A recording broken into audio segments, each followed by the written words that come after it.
Hello जी, welcome back to my channel and this is me Anu Sabharwal. And जिन लोगों को नहीं पता है, जो लोग नए हैं इस चैनल पे, I am a first year MBBS student and आज हम वीडियो बनाने जा रहे हैं पढ़ाई से रिलेटेड। तो मैं आज सारी बुक्स बताऊंगी जो एक फर्स्ट ईयर एमबीबीएस स्टूडेंट के लिए ज़रूरी होती है, और ये भी बताऊंगी कि कौन सी बुक्स बहुत ज़्यादा एसेंशियल है जिनको आपको बाय कर ही लेना चाहिए, और कौन सी ऐसी बुक्स हैं जिनको ना भी बाय करो उनकी पीडीएफ से भी काम चल सकता है। और ये भी बताऊंगी कि एग्ज़ाम ओरिएंटेड कौन सी बुक्स हैं जिनसे आप एग्ज़ाम पास कर सकते हो, क्योंकि at the end of the year हम लोगों को प्रॉफ्स देने हैं, तो वो भी बहुत ज़रूरी है कि एग्ज़ाम ओरिएंटेड कौन सी बुक्स हैं। तो लेट्स स्टार्ट द वीडियो। तो बात करते हैं सबसे पहले सब्जेक्ट के बारे में, जो कि है हमारा एनाटॉमी। और एनाटॉमी बहुत बड़ा सब्जेक्ट है फर्स्ट ईयर में, और ये बहुत ज़्यादा इंटरेस्टिंग सब्जेक्ट भी है बिकॉज हम ह्यूमन बॉडी के बारे में समझते हैं, जानते हैं और उसके अंदर घुसते हैं, जो कि एक हर एमबीबीएस स्टूडेंट का ड्रीम होता है, जो कि इंस्पायर करता है हर एक एमबीबीएस स्टूडेंट को एमबीबीएस कोर्स में आने के लिए कि हम जाने ह्यूमन बॉडी क्या है अंदर से।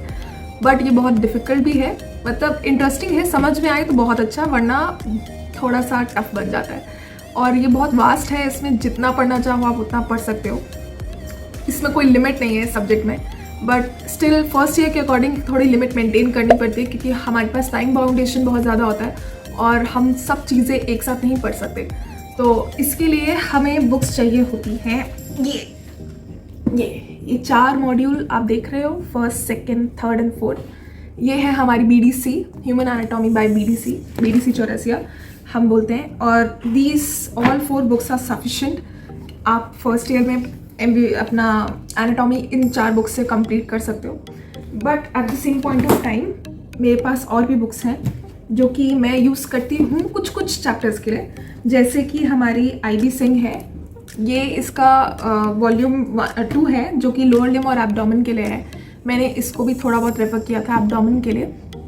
और एक और बुक है मेरे पास जो कि है आईबी सिंह की वॉल्यूम 1, जो कि अपर लिम वगैरह के लिए है। आईबी सिंह भी बहुत अच्छी बुक है, बट दिक्कत ये है आईबी सिंह थोड़ा ज़्यादा डेप्थ में घुसती है, ज़्यादा चीज़ें डिटेल में बताती है, तो कई बार उसकी लैंग्वेज थोड़ी सी टिपिकल हो जाती है। But majority of the student all over India BDC को फॉलो करते हैं, और कुछ लोग विश्राम सिंह को भी फॉलो करते हैं, बट मैंने विश्राम सिंह पर्सनली आज तक नहीं पढ़ी है। बट मैंने ये ज़रूर सुना है कि विश्राम सिंह का जो neuro anatomy, head and neck वाला जो सेक्शन है हमारा, उसके लिए विश्राम सिंह की मॉड्यूल बहुत अच्छी है। तो मेरे को मेरी सीनियर ने ये मॉड्यूल दी है, बट अभी हमारे कॉलेज में हेड एंड नेक नहीं पढ़ाया है। जब मैं पढ़ूंगी तो ज़रूर बताऊंगी कि इससे पढ़ना ज़्यादा बेटर है कि बीडीसी से पढ़ना ज़्यादा बेटर है। बट ओवरऑल अगर देखा जाए, अगर आपको एनाटॉमी के लिए बुक्स लेनी है तो BDC is the best. BDC एक कंप्लीट होल पैकेज है एनाटॉमी के लिए, और उसके अलावा आपको कहीं और रेफर नहीं करना चाहिए।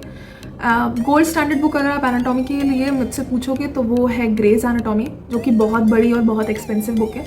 मेरे अकॉर्डिंग वो बुक आप फर्स्ट ईयर में कंप्लीट नहीं कर सकते हो। रेफरेंसेस के लिए पिक्चर्स वगैरह, डायग्राम वगैरह और कुछ क्लिनिकल एनाटॉमी के लिए वो बुक बहुत अच्छी है। तो मेरे हिसाब से आपको ग्रेज एनाटॉमी नहीं खरीदनी चाहिए, आपको बीडीसी लेनी चाहिए, जो कि हमारा इंडियन ऑथर है। एंड ग्रेज एनाटॉमी रेफरेंस के लिए रखनी चाहिए, जो कि आप हर लाइब्रेरी में, आपके कॉलेजेस में लाइब्रेरी में ग्रेज एनाटॉमी मिलती ही है, तो आप वहाँ पे जाके थोड़ा बहुत रेफर कर सकते हो अगर आपको कुछ चाहिए। वरना पीडीएफ भी आप अपने पास सेव करके रख सकते हो, बट उसको खरीदना नहीं चाहिए, बिकॉज आप चाह करके भी उसे कंप्लीट नहीं कर सकते हो अनटिल अनलेस आप बहुत ही ज़्यादा पढ़ाकू हो तो, वरना नहीं। हमारी एक जनरल एनाटॉमी करके भी एक बुक होती है, बीडीसी की होती है। कुछ लोग कलिंगम भी फॉलो करते हैं, बट बीडीसी की मैंने फॉलो की है। तो इसमें सारे बेसिक्स जो भी एनाटॉमी के लिए रिक्वायर होते हैं सब्जेक्ट पढ़ने से पहले, वो इस छोटी सी बुक में है, तो ये भी आपको लेनी पड़ेगी। तो अगर मैं एग्ज़ाम ओरिएंटेड बात करूँ तो हम इतनी सारी बुक्स नहीं पढ़ सकते हैं अपने एग्ज़ाम्स के लिए, क्योंकि प्रॉफ्स में बहुत सारा सिलेबस, ये सारा सिलेबस आता है। एंड सिर्फ ये हमारे पास एनाटॉमी सिर्फ सब्जेक्ट नहीं है, हमारे पास 2 और सब्जेक्ट्स हैं जिनको हमको पढ़ना पड़ता है। तो एग्ज़ाम ओरिएंटेड के लिए हर कोई अपने कॉलेज में यूनिवर्सिटीज़ के इंपॉर्टेंट क्वेश्चंस करके जाता है, जो कि सर्कुलेट होते हैं। तो उससे बेटर भी, अगर आपके पास वो क्वेश्चंस नहीं है तो उससे बेटर एक और बुक है मेरे पास, जो मैं रेफरेंस के लिए यूज़ करती हूँ एग्जाम्स के टाइम पे, वो है एनकाजी। ये एनकाजी के वैसे 4 मॉड्यूल्स आते हैं लेटेस्ट एडिशन में, ये मेरे पास लेटेस्ट एडिशन है। पुराने एडिशन में सिर्फ 2 मॉड्यूल्स थे, लेटेस्ट एडिशन में 4 मॉड्यूल्स आते हैं। तो मैंने अभी तक 2 परचेज़ किए हैं, क्योंकि इतना ही हमें पढ़ाया गया है। अभी 2 मॉड्यूल्स एक बाकी है हमारी एनाटॉमी की, तो उनको जब पढ़ने के बाद मैं एग्ज़ाम के टाइम पे इनको रेफ़र करती हूँ। इनमें सारे वो इंपॉर्टेंट क्वेश्चंस हैं कि लॉन्ग नोट क्या आता है, शॉर्ट नोट क्या आता है, और उनके आंसर्स भी दे रखे हैं। तो अगर आप इनको नहीं परचेज़ करना चाहते तो एज सच इम्पॉर्टेंट नहीं है, बट एग्ज़ाम के टाइम पे ये काम बहुत आती हैं जिन लोगों ने बिल्कुल ही नहीं पढ़ा है या रेफरेंस पॉइंट ऑफ व्यू के लिए, क्योंकि लिखने का तरीका बहुत अलग होता है एग्ज़ाम पे। आप पढ़ तो सब लोग लेते हैं, बट लिखने के टाइम पे दिक्कत आती है कि आपको कब क्या किस पॉइंट पे क्या चीज़ मेंशन करनी है, क्या लिखना है, ताकि एग्जामिनर आपके क्वेश्चन को, आपके आंसर को देख के आपको मार्क्स दे। तो उसके लिए इन बुक्स को मैं रेफ़र करती हूँ। तो ये था हमारे एनाटॉमी के लिए इतनी सारी बुक्स। तो हम आगे बढ़ते हैं नेक्स्ट सब्जेक्ट। तो नेक्स्ट सब्जेक्ट है हमारा फिजियोलॉजी। तो फिजियोलॉजी के लिए बहुत सारी बुक्स वैसे बच्चे रेफ़र करते हैं, बट अगर गोल्ड स्टैंडर्ड बुक की बात की जाए तो वो है गेनोंग और इसके साथ है गाइटन। तो ये दोनों ही बुक्स गोल्ड स्टैंडर्ड है। गेनोंग मैं वैसे पर्सनली प्रेफर करती हूँ पढ़ना, जबकि बहुत डिफ़िकल्ट बुक है, मतलब बहुत ज़्यादा डिफ़िकल्ट नहीं, बट अगर समझ में आने लग जाए तो अच्छी बुक है। मुझे ये बुक पर्सनली पसंद है बजाय गाइटन के। हर किसी की अपनी अपनी प्रेफरेंसेस हैं, बट मुझे पर्सनली गेनोंग पसंद है क्योंकि गेनोंग एक तो पतली बुक है, गाइटन ज़्यादा मोटी है और गेनोंग पतली है in comparison to Guyton. And Ganong is just like आपका NCERT, जो कि बायो की हमारी NCERT होती है जो हम नीट के टाइम पे पढ़ते हैं। तो गेनोंग उसी की तरह है बिल्कुल, क्योंकि गेनोंग के अंदर सारी इन्फॉर्मेशन है, बट बहुत ज़्यादा हिडन और क्रिस्प, और मतलब बहुत ज़्यादा लाइन टू लाइन अंदर लाइन के अंदर घुसना पड़ता है आपको गेनोंग पढ़ने के लिए। तो इसके अंदर ये छोटी सी बुक है, बट इसके अंदर बहुत सारी इन्फॉर्मेशन है। आप 2, 4, 5, 6 बार पढ़ोगे तब जाके आपको इस बुक के अंदर कभी ना कभी कोई ना कोई नई बात पता चली जाएगी जो कि आपने पहले कभी नहीं सोचा था या कभी नहीं ध्यान दिया था।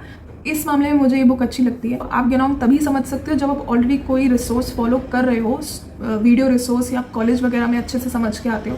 उसके बाद आप गेनोंग पढ़ोगे तो आपको बहुत मज़ा आने वाला है। तो इस मामले में मुझे गेनोंग पसंद है। और रही बात हमारी गाइटन की, तो Guyton is also a good book. मैं कुछ चीज़ों के लिए गाइटन को भी रेफ़र करती हूँ, ऐसा नहीं कि मैं गाइटन बिल्कुल नहीं पढ़ती हूँ, बट मेरी मेन बुक मैंने फ़िलहाल के लिए गेनोंग बना रखी है। एंड गेनोंग क्योंकि PG पॉइंट ऑफ व्यू से भी एक अच्छी बुक है, गोल्ड स्टैंडर्ड बुक है, तो इस रीज़न से भी मैंने गेनोंग को ज़्यादा प्रेफर किया है बजाय गाइटन के। बट गाइटन जो लोग पढ़ते हैं उन लोगों के लिए ये बुक इसलिए अच्छी है क्योंकि ये स्टोरी फॉर्मेट में बुक दे रखी है एक तरह से, मतलब बहुत सिंपल, ईजी और गो टू लैंग्वेज में ये बुक बनी हुई है। बहुत सारे छोटे छोटे चैप्टर्स के अंदर आपकी चीज़ें डिवाइड हो रखी है। तो इसमें लगभग आपके 10 यूनिट के अंदर लगभग आपके 134 चैप्टर्स है। तो 134 चैप्टर्स के अंदर ये बुक डिवाइड हो रखी है, तो ये बात भी अच्छी है। बट आप इस बुक से नोट्स बनाना आपके लिए बहुत कंपलसरी हो जाता है, क्योंकि इस बुक को पढ़ने के बाद आपको ऐसा लगेगा कि आप सब समझ रहे हो, बट लिखने के टाइम पे या याद करने के टाइम पे आपको कुछ याद नहीं आएगा, मतलब आप लिख नहीं पाओगे। बट अगर दूसरे पॉइंट ऑफ व्यू से अगर मैं इसके प्रोज की बात करूँ तो ये बहुत अच्छी बुक है, क्योंकि इसमें सारी इन्फॉर्मेशन प्रोवाइड की गई है जो कि एसेंशियल है हमारे MBBS के लिए, फर्स्ट ईयर के लिए। And this book is enough अगर आप फर्स्ट ईयर में हो तो इसके अलावा आपको कोई बुक नहीं चाहिए। आप पे डिपेंड करता है कि आपको कौन सी बुक पसंद आती है। मेरे अकॉर्डिंग आपको पहले बुक नहीं लेनी चाहिए, आपको पहले बुक्स की PDF डाउनलोड करनी चाहिए, उनसे 1-2 चैप्टर्स पढ़ लेने चाहिए, उसके बाद डिसाइड करना चाहिए कि आप किस टाइप के स्टूडेंट हो, क्योंकि it depends upon person to person कि किस पर्सन को कौन सी बुक पसंद आती है। तो ये बात थी हमारी गाइटन के बारे में। एंड कुछ लोग 2 और बुक्स प्रेफर करते हैं, जो कि है हमारी एक GK पाल बहुत सिंपल लैंग्वेज में, बहुत इजी लैंग्वेज में दे रखा है। GK पाल की 2 मॉड्यूल्स हैं जो कि मेरे पास हैं। ये बुक्स वैसे मैंने खुद परचेज़ नहीं की थी, ये मैंने अपने सीनियर से बोरो की है। तो मुझे ये बुक भी अच्छी लगी क्योंकि आप आंसर अगर आपको लिखने हैं या फ्लो चार्ट फॉर्म में आपको चीज़ें चाहिए तो इस बुक के अंदर वो सारी चीज़ें प्रोवाइड की गई हैं। और एक और बुक है हमारी सेमोलिंगम, जो कि मेरे पास नहीं है, बट वो भी कुछ लोग फॉलो करते हैं। बट मेरे अकॉर्डिंग या तो आप GK पाल फॉलो करो या फिर आप इन दोनों में से कोई एक बुक फॉलो करो, गाइटन या फिर गेनोंग, वो आपकी मर्जी है। GK Pal is also a very good book. And एक और बुक जो मुझे कॉलेज से मिली है वो है principles of physiology by Debashish Pramanik. And इसके साथ एक और बुक थी जो कि इसके साथ ही पैकेज में आई थी, वो है प्रैक्टिकल मैनुअल बुक फिजियोलॉजी की। तो ये दोनों बुक्स साथ में आई थी। एंड वैसे मैंने इस बुक को ज़्यादा पढ़ा नहीं है, बट हमारे कॉलेज में कई स्टूडेंट्स इस बुक को भी रेफ़र करते हैं, because exam point of view से अगर देखा जाए तो ये बुक एक बहुत ईजी बुक है और आप बहुत ईजीली सारे चैप्टर्स दोबारा से रिवाइज़ कर सकते हो इस बुक से। तो एग्ज़ाम में ये बुक बहुत काम आती है। और रही बात इसके साथ जो ये प्रैक्टिकल मैनुअल है, ये भी बहुत यूज़फुल है। एंड हमारे कॉलेज में जो प्रैक्टिकल के लिए, फिजियोलॉजी के प्रैक्टिकल के लिए जो मैनुअल यूज़ की जाती है वो है ये घाई। इसके अलावा अगर आप प्रैक्टिकल में फिजियोलॉजी प्रैक्टिकल के लिए मैनुअल लेना चाहते हो तो आप सिर्फ और सिर्फ GK पाल लेना। ढाई वगैरह भी अच्छी है और ये सारी मैनुअल्स भी अच्छी हैं, बट जीके पाल बेस्ट है बिकॉज उसमें पिक्चर्स वगैरह पूरा डेमोस्ट्रेशन वगैरह पिक्चर्स के थ्रू एक्सप्लेन किया हुआ है, तो इसलिए प्रैक्टिकल के लिए अगर मैनुअल लेनी है तो GK Pal is the best. And हम नेक्स्ट सब्जेक्ट की ओर बढ़ते हैं। So the last subject of first year MBBS is biochemistry. And biochemistry के लिए जो मैं बुक फॉलो करती हूँ वो एक लौती बुक है, वो है ये वासुदेवन। ये बहुत ही अच्छी बुक है अगर आप रेफ़र करना चाहते हो। This is not the gold standard book of course, because gold standard book हमारी हार्पर वगैरह है, हार्पर एंड लिपिनकॉट है, but this is also a very good book. And मुझे ज़्यादा बायोकेमिस्ट्री के लिए बुक्स की ज़रूरत नहीं पड़ती है, बिकॉज हमारे सर जो हैं जो हमारे कॉलेज में जो सर हैं वो ऑलरेडी अपने नोट्स वगैरह प्रोवाइड करते हैं विच आर सफिशेंट। आपको बायोकेमिस्ट्री में उनके अलावा नोट्स के अलावा ज़्यादा कुछ और पढ़ने की ज़रूरत नहीं पड़ती है, तो मैं इसको फॉलो करती हूँ फॉर रेफरेंस पर्पसेस, मतलब नोट्स सर के पढ़ने के बाद एंड इस बुक को पूरा रीडिंग वगैरह मारने के बाद मेरी बायोकेमिस्ट्री हो जाती है इन दो चीज़ों से। एंड इसके अलावा मैं आपको एक और चीज़ दिखाना चाहती हूँ, वो है ये स्टेथोस्कोप। जो लोग कुछ लोग मुझसे पूछ रहे थे कि दीदी आप कौन सा स्टेथोस्कोप यूज़ करते हो, तो this is the stethoscope which I use and this is not Littmann actually, ये एक तरह से उसका ड्यूप है। This is Evoke Life Health Care का ये स्टेथोस्कोप है। If you want to purchase this stethoscope then you can definitely do it. Link मैं डिस्क्रिप्शन बॉक्स में डाल दूँगी because it is also very good stethoscope जो मैंने अब पर्सनली यूज़ किया है, और इन बुक्स का लिंक भी मैं डिस्क्रिप्शन बॉक्स में डाल दूँगी। बट इतनी सारी बुक्स लेने की ज़रूरत नहीं है। आप पहले कुछ बुक्स जो बहुत ज़्यादा एक्सपेंसिव हैं या आप डाइसी हो कुछ बुक्स को लेके, आप प्लीज़ पहले उनकी PDF वगैरह डाउनलोड करो और उन बुक्स से पहले पढ़ो थोड़ा बहुत, क्योंकि एकदम से बुक्स मत लेने भागना। मेरे को पता है कि MBBS में एकदम से आने के बाद एक एक्साइटमेंट और एक जोश होता है कि finally we are going to become doctors and हम उस फील्ड में जा रहे हैं जिस चीज़ के लिए हम इतने सालों से प्रिपेयर कर रहे थे, बट बुक्स बहुत ज़्यादा एक्सपेंसिव होती हैं और बेफालतू में मनी वेस्ट करने का कोई पॉइंट नहीं बनता है। आप पहले बुक्स से थोड़ा बहुत रेफर करो थ्रू PDF एंड थोड़ा बहुत अपने कॉलेज के हिसाब से पहले जानो कि आपके कॉलेज में क्या मटेरियल फॉलो होता है, क्योंकि हर कॉलेज का अपना एक ट्रेंड होता है एंड कई कॉलेजेस में जैसे हमारे कॉलेज में बुक्स ऑलरेडी प्रोवाइड की जाती हैं, तो बेफालतू में बुक्स लेने की ज़रूरत नहीं है। एंड वहाँ जाओ, आप पहले देखो क्या टीचर्स पढ़ा रही हैं, टीचर्स से भी गाइडेंस लो, कुछ प्रोफेसर्स वगैरह क्या बोलते हैं, इसके अकॉर्डिंग डिसाइड करना कि आपको कौन सी बुक लेनी चाहिए। आप रेफरेंस पर्पस के लिए इस लिस्ट को जो मैंने आपको दिखाई है इन बुक्स को रख सकते हो, बट लेना अपने अकॉर्डिंग, क्योंकि मैंने कुछ सब्जेक्ट्स की अलग अलग टाइप की बुक्स भी दिखाई हैं फॉर योर रेफरेंसेस।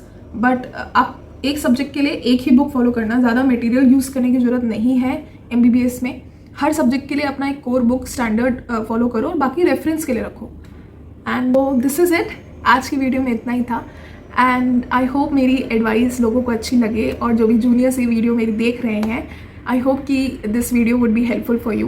एंड अगर आप मेरी ये वीडियो देख रहे हो यहाँ तक, तो please hit that like button and comment down below अगर आपको मेरी वीडियो पसंद आ रही है। एंड सब्सक्राइब करो यार, आप लोग सब्सक्राइब नहीं कर रहे हो, क्योंकि मैं देख रही हूँ 60% लोग मुझे सब्सक्राइब नहीं कर रहे हैं, बट रेगुलर बेसिस पे वीडियोस देख रहे हैं, तो सब्सक्राइब करो, मुझे भी अच्छा लगता है। And till then bye bye, take care.